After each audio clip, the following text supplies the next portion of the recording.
When he finally closed his eyes for the last time, I felt this wave of energy hit me, and it started from my heart and it spread throughout my entire body. It was like the universe had given me a wake-up call that I couldn't ignore. But from that point forward, I knew that I needed to shift my priorities.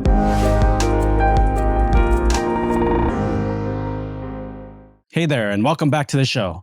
In today's episode, we're gonna go ahead and dive deeper into the topic of breakthroughs, those life-changing moments when everything shifts. Now, a breakthrough can be big or it can be small. It can be a moment where something that once seemed impossible suddenly becomes possible. It can also be an event or a moment in time where something shifts inside of us, creating a new belief, a new perspective, or causing us to reevaluate everything that we knew. Breakthroughs are as unique as we are. Sometimes they're happy, like landing that dream job or achieving that goal that you worked really hard for. And sometimes they can be born from challenges. They can be born from pain or even from loss. Today, we're going to go ahead and talk about another crucial element that goes into creating breakthroughs, and that's wake-up calls. These are those pivotal moments that often serve as that spark that ignites our breakthroughs, pushing us to make significant changes in our lives. Wake-up calls are often wrapped up in the toughest moments of our lives, those moments that jolt us awake and force us to look at the bigger picture, even when it's uncomfortable. Back in 2017, I was still running my dry cleaning business. I was spending roughly 60 to 70 hours a week there. And it was during this time that my dog Oscar's health started to decline. Oscar was already 16 years old at the time, which was on the higher end for his breed. So to begin to experience some health issues, it wasn't entirely uncommon. Oscar, he wasn't just a pet to me. He was family. He would always wait for me at the front door when I got home, wagging his tail, running back and forth with those puppy dog eyes, that long snout, that long hot dog shaped body. If you were to design the most ridiculous looking dog, this would be it. And every time I looked at him, he just had this big smile on his face, especially when I would get home at the end of a long day.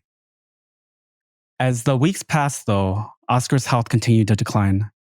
And finally, it's July 8th, 2017. That date is etched in my memory. And all I can hear is this crying and this whimpering sound. And it's the most painful thing to listen to. My dog Oscar, he's in my arms. He's wrapped up in his favorite red blanket. And the past few weeks, they've been sleepless nights for both him and for both me. At this point, Oscar's not eating and he's not drinking anything. And he can barely move without my help. The blanket I'm holding him in is wet because he's not able to control his body anymore. And by this point, I'm just counting down the minutes. It's already 11 p.m. at night, and the vet's going to be here any minute to put Oscar to sleep. Days ago, I already made the decision. Oscar isn't going to die on a cold table inside a vet's office in a completely foreign environment. No, he's going to go ahead and take his last breath in the comfort of his home, right by my side. And then finally, I get a phone call. The vet's here. And I let her in, and the next 15 minutes, it just passes so quickly. The vet gets set up, and I make sure I'm right in front of Oscar with my hands on his face where he can see me. And when he took his final breath, when he finally closed his eyes for the last time, I felt this wave of energy hit me. And it started from my heart, and it spread throughout my entire body. It was like the universe had given me a wake-up call that I couldn't ignore. But from that point forward, I knew that I needed to shift my priorities. And here I was, my dog had just passed away. And a part of me wished that I had spent more time with him. A part of me had wished that I had been more present with him, wished that I could have done more for him, which led me to reevaluate how I was spending my time with my family, with my parents, and with my loved ones, which led me to reevaluate how much time I was spending in my business and how much time I was spending on my own health and my own well-being. Because in order to live in alignment, in order to create a life that you love, it's important to live according to the things that matter most to you. And whether that's in your health or your wealth or your relationships, it's important to identify what's most important for you. And that's different for each person. And that's different depending on the stage in life that you're at and what you value the most at that particular point in time. And that regardless of where you are in life, regardless of whatever your priorities are, know that it's okay. And that at any point in time, you have the power. You have the power to change what your priorities are, to change what it is that you value the most, to change what it is that you're creating. You have the power to determine how you wish to live your life. So what's the takeaway here? It's important to remember that wake-up calls come in all shapes and sizes. While some might be as dramatic as what I experienced with Oscar, Others can be much more subtle. They can be small moments of realization that build up over time. It can even be a reoccurring feeling of being unsatisfied at work, or it can be this reoccurring dream that happens over and over again. These are all forms of wake up calls. The key is to pay attention to those signs, whatever they may be, and not to brush them off or ignore them. This is your inner wisdom trying to tell you something's important, giving you a nudge, seeing if you're present enough, seeing if you're finally ready to wake up and create something different in your life. Life is constantly giving us signals and nudges, and it's up to us to listen and to respond. And when we do respond, that's when the magic happens. That's when we open up ourselves to the breakthroughs that can reshape our lives, that can reshape our relationships, that can reshape our entire awareness of what's truly important. And when these wake-up calls come, it's important for us to pause, reflect, and decide. To decide what it is that we want and what it is that we don't want.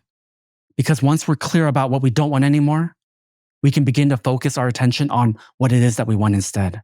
And we can focus all our energy and our intention on creating that. The important thing is to stay open and aware. And so wherever you are in life, whether you're feeling stuck, you're feeling overwhelmed, or you know that you're on the brink of something big, but you aren't quite sure how to get there, remember this: your breakthrough can happen at any time. Your breakthrough is on the other side of that being stuck, overwhelmed, or that self-doubt. And all it takes is that courage. All it takes is that persistence. All it takes is that commitment to bust through whatever self-imposed barriers that are in the way. Because on the other side is your freedom. On the other side is your confidence. On the other side is your health. And that's what we do here. We help you create your next breakthrough so you can live a life that you love. And as we continue into our next episodes, we'll continue to explore this topic from different angles, helping you to navigate your own wake-up calls and to transform them into powerful breakthroughs. So take a moment today. Think about where you're feeling stuck or stagnant in life. Have you experienced any wake-up calls lately? Remember, these wake-up calls, they might not be as dramatic as losing a loved one. They could be subtle nudges that you've been overlooking. As you go through your week, stay open to the wake-up calls that life might be sending your way. They're often the first step towards your next big breakthrough. And here's a special bonus gift for our listeners. We're all about getting you into alignment so you can live a life that you love. It's a breathwork meditation that I highly suggest that you do. Go through it, experience it, and share with me the results. You can access it at www.createyournextbreakthrough.com, or you can check it out in the description below. This has been your host, Edmund. Thanks for tuning in, and I'll catch you in the next one.